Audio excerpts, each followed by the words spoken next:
Olá e bem-vindos! Hoje vamos mergulhar num plano que é, no mínimo, revolucionário. A ideia é pegar na energia que deitamos fora e usá-la para alimentar o futuro da inteligência artificial na Europa. Vamos a isso. A Europa está, neste momento, perante um dilema a dobrar. Por um lado, temos a Península Ibérica a desperdiçar literalmente terawatt-hora de energia hidroelétrica limpa todos os anos. Por outro lado, o futuro da IA no continente depende de infraestruturas que são detidas e controladas por outros. Energia desperdiçada e dependência digital. Dois problemas gigantescos que à primeira vista não parecem ter qualquer ligação. Mas, e se tiverem? E se houvesse uma solução que resolvesse estes dois problemas de uma só vez? Pois bem, é precisamente aqui que entra a rede RAID. É uma daquelas ideias tão simples que se torna absolutamente brilhante. RAID, o que é que isto quer dizer? É a sigla para Rede de Aproveitamento Inteligente de Desperdício Energético. A missão é muito clara: capturar energia que seria perdida, ali mesmo na fonte, e convertê-la em poder de computação de alto valor para a inteligência artificial. É, no fundo, a transformação direta de desperdício num recurso estratégico fundamental.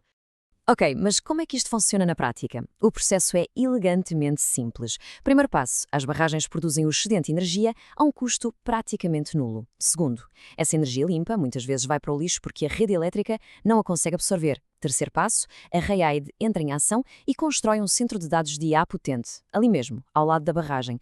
E finalmente, o passo 4. Essa energia que seria perdida é transformada em poder de computação soberano para a Europa. Simples. Mas a ambição não fica por um único local.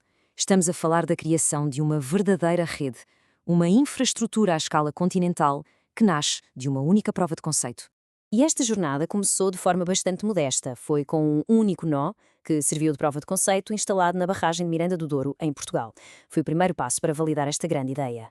Mas a visão, claro, vai muito para além de um único ponto no mapa. O plano é escalar isto para uma rede ambiciosa de 32 nós interligados, espalhados por toda a Península Ibérica. A ideia é criar uma autêntica malha de computação. E estamos a falar de que potência! No seu auge, quando estiver em plena maturidade, esta infraestrutura vai fornecer uns impressionantes 928 megawatts de capacidade dedicada a IA. Para se ter uma ideia da escala, isto é a energia que daria para alimentar um dos supercomputadores mais potentes do mundo. Mas, de forma totalmente verde. E a verdadeira genialidade aqui está na arquitetura. Não se trata de 32 ilhas de computação isoladas. O sistema usa o que se chama uma topologia Hub and Spoke, em que cada um dos nós se liga a um hub central. O resultado? Uma rede distribuída, resiliente e incrivelmente poderosa. E esse subcentral é a peça-chave de todo o puzzle. Vamos então falar sobre a porta de dados atlântica da Europa e perceber porque é que a localização, neste caso, é absolutamente tudo. Pois bem, esse subcentral é o Superhub de Sines, em Portugal. E Sines não é um porto qualquer, é um nexo único de conectividade de dados a nível global. É esta peça que leva uma rede ibérica a um ator de escala mundial. A sua vantagem estratégica vem daqui. Sines é o ponto de aterragem de cabos submarinos de fibra óptica, que são cruciais. Estamos a falar de cabos que ligam esta rede diretamente a 4 continentes: as Américas, através do Ela Link, a África e o Mediterrâneo, com o Medusa, e até a Ásia, através do SEMAR.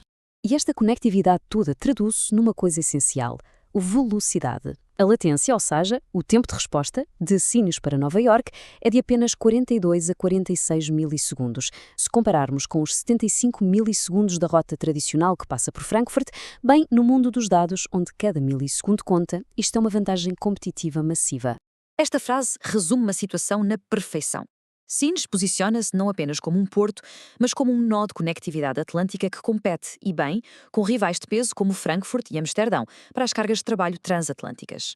Ok, a visão é grande, mas precisa de uma base sólida. A questão é, este plano é financeiramente e estrategicamente viável? A resposta, depois de analisados os números, é surpreendentemente robusta. O modelo é de facto altamente lucrativo. A análise financeira mostra que estes hubs de IA são tão eficientes que conseguem pagar todo o seu custo de construção em menos de 4 anos. É um retorno do investimento incrivelmente rápido. E atenção, isto não é um caso isolado.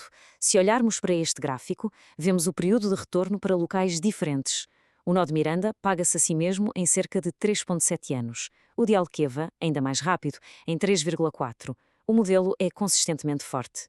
Certo, mas e os riscos? Toda a gente quer saber dos riscos. Para responder a isto, o modelo foi sujeito a um teste de stress muito rigoroso.